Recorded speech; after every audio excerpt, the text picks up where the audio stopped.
विषय हिंदी, काव्य क्रमांक 9।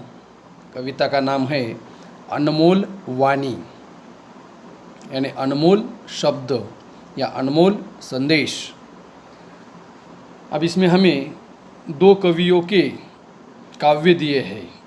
एक है संत कबीर जी, जिनके दोहे हैं, कबीर जी के दोहे हैं, और दूसरे हैं सूरदास, जिनके काव्य को पद कहते हैं।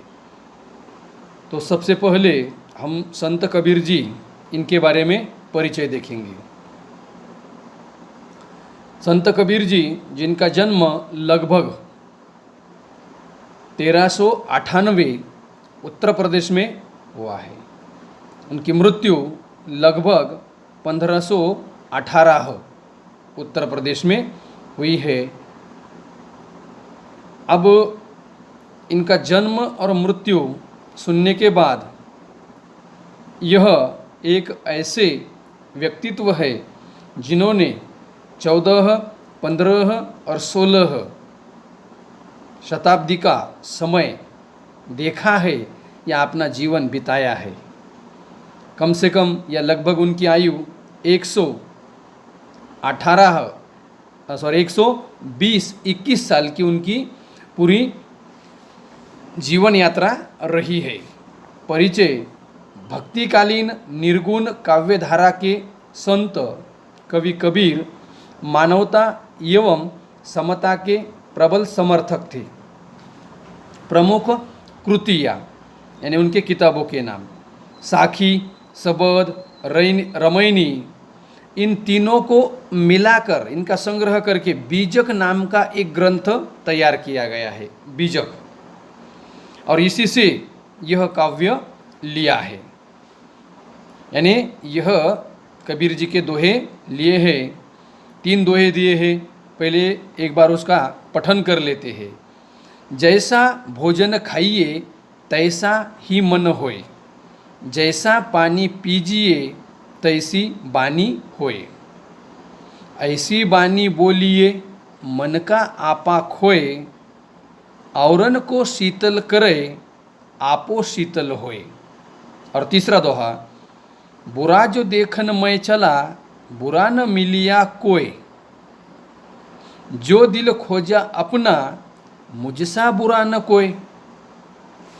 अब हम एक एक दोहे का अर्थ, यदि अगर कठिन शब्द है तो उसका अर्थ भी देखेंगे।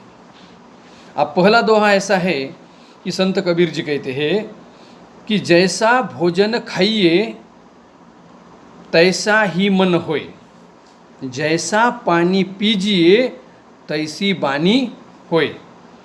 भोजन का मतलब अन्न, खाना यानी ग्रहण करना।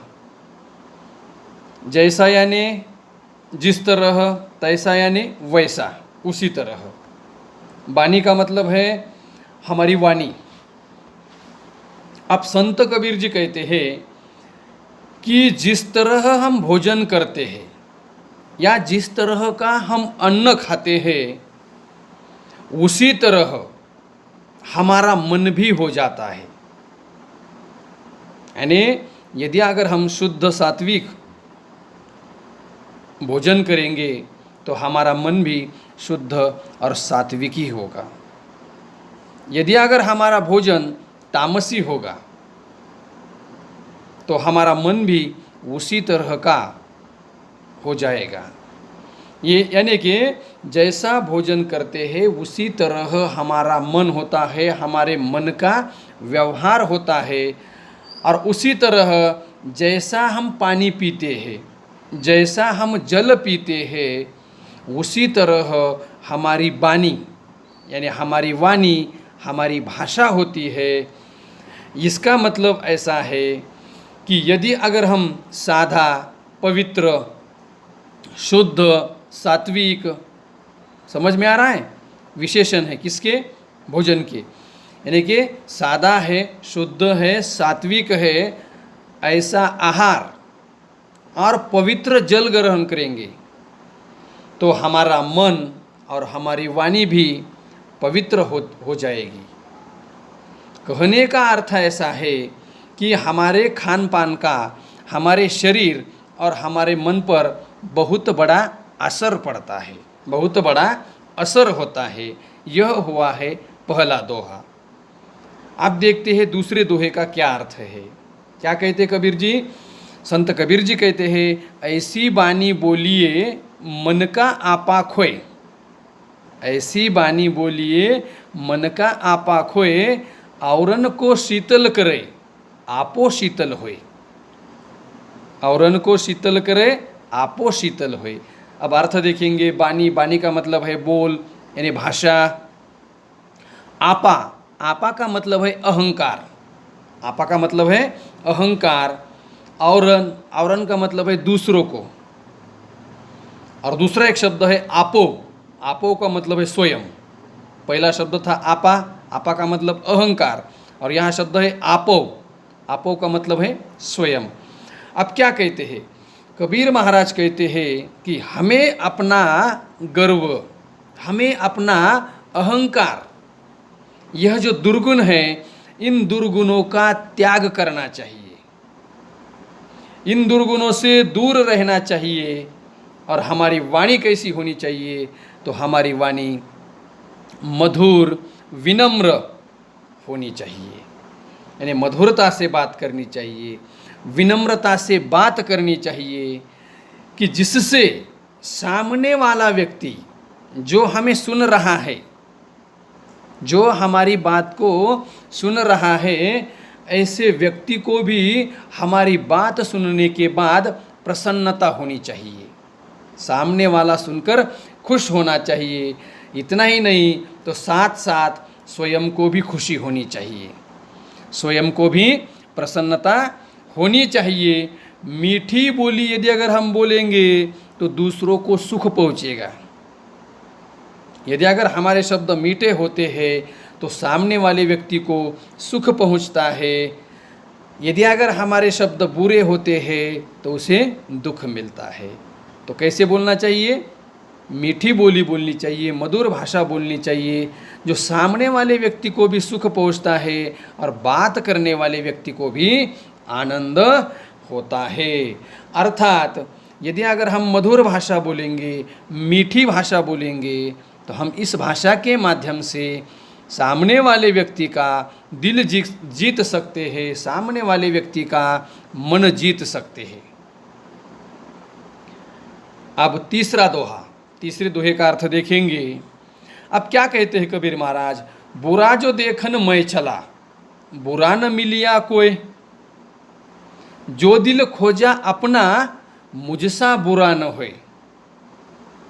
बुरा इसका मतलब दुष्ट, देखन का मतलब ढूंढना, देखना, न मिलिया, न मिलना, कोई यानी कोई भी व्यक्ति, दिल यानी मन, खोजा यानी ढूंढना, अपना यानी स्वयं का, बुरा यानी दुष्ट व्यक्ति। अब कबीर महाराज क्या कहते हैं?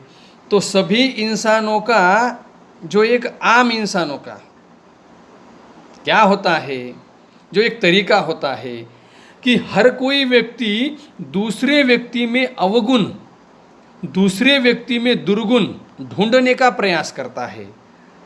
दूसरे के दुर्गुण क्या है और दूसरा क्या क्या बुरा करता है, यह जानने के लिए उस पर नज़र रखते हैं, स्वयं का समय व्यर्थ गंवाते हैं, दूसरों के बारे में बुरी बात करने में समय गंवाते हैं, तो दूसरों के अवगुण देखने में ही लगे रहते हैं।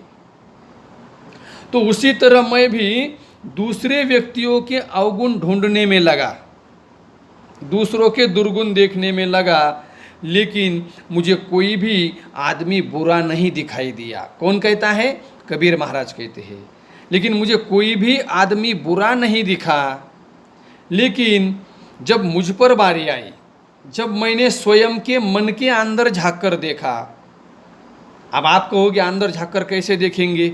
इसका मतलब है कि शांत बैठकर आंखें बंद करके हम अपना आत्मविश्लेषण कर सकते हैं कि भाई मैं कितना अच्छा हूँ और मैं कितना बुरा हूँ। यदि अगर आप काफ़ी लेकर और पेन लेकर बैठेंगे तो उसे 2 कॉलम कर दीजिए, 2 सारणियाँ कर दीजिए। एक में लिखिए आपने अच्छे गुण और एक में लिखिए आपने बुरे गुण। तो देखिए कि कौन सी सारणी आगे बढ़ती है, कौन सा तख्ता आगे बढ़ता है, अच्छे गुणों का या बुरे गुणों का। तो कबीर महाराज कहते हैं कि मैंने अपने आप का विश्लेषण किया है, मैंने अपने आप को मन के अंदर झांक कर देखा है, तो मुझे यह दिखा कि मुझसे बुरा कोई इंसान नहीं है। सबसे बुरा इंसान मैं ही हूँ, सबसे स्वार्थी इंसान मैं ही हूँ। इसका मतलब ऐसा है कि कबीर महाराज बुरे नहीं हैं, कबीर महाराज मन के अच्छे हैं। तो कबीर महाराज कहते हैं सामने वाले व्यक्ति इतने अच्छे हैं, लेकिन फिर भी उसमें हम दुर्गुण ढूंढते हैं, बुराइयाँ ढूंढते हैं, और स्वयं के अंदर, स्वयं के मन में जो बुराइयाँ है उसे झाँक कर ही रखते हैं। यह तो बात आम लोगों की बताई है। अगर अपने अंदर झाँक कर देखें तो हमें ऐसा देखने को मिलेगा कि सबसे बुरे इंसान तो हम ही हैं, और हम तो दूसरों की तरफ उंगली करते हैं, वह बुरा है, यह बुरा है। तो जब उसकी तरफ एक उंगली करते हैं तो ये जो बाकी 3 बची उंगलियां हैं वो किसकी तरफ है? वो अपनी तरफ, स्वयं की तरफ इशारा करती है। यदि अगर वो बुरा है, ठीक है, उसकी एक यदि अगर बात बुरी है तो अपनी 3 बातें बुरी है। तो इस तरह से उदाहरण है। तो कबीर महाराज कहते हैं कि पाएंगे, हम स्वयं को पाएंगे कि सबसे बुरे इंसान तो हम ही है। तो इस तरह से कबीर महाराज ने क्या किया है? सद्व्यवहार और सद्गुणों पर जोर दिया है। तो हमें क्या करना है? तो हमें सद्गुणों को अपनाना है, सद्गुणों को अपनाकर सद्गुणों को बढ़ाना है, और जो दुर्गुण है हमारे अंदर तो उन दुर्गुणों को छोड़ देना है या दुर्गुणों का त्याग करना है और सद्गुणों का संचय करना है।